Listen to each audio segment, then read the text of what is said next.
Open chords are one of the more useful and popular ways to play a guitar. They're good for accompanying a singer, playing rhythm in a rock band, or fueling a sing-along with a group. They're called open chords because some of the strings will ring open from the bridge to the nut. I still don't know why they call it that. Which gives the chord an open, full ringing sound.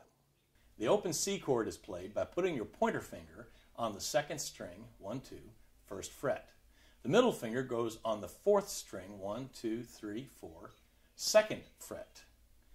And the ring finger goes on the fifth string, third fret, 1, 2, 3, 4, 5, and third fret.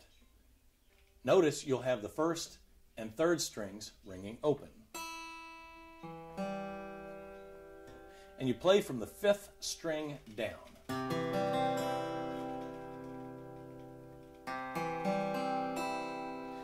Omitting, if you will, the sixth string, which needs to be muted and not played because it's not in that chord.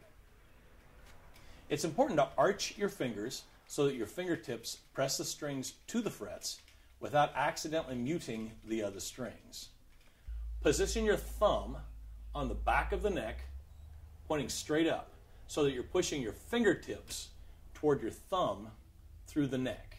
That's how you play an open C chord, along with some tips on basic open chord playing techniques. If you apply this to all of your other open chords, they'll be easier to learn and easier to accompany your friends, your rock bands, or yourself singing.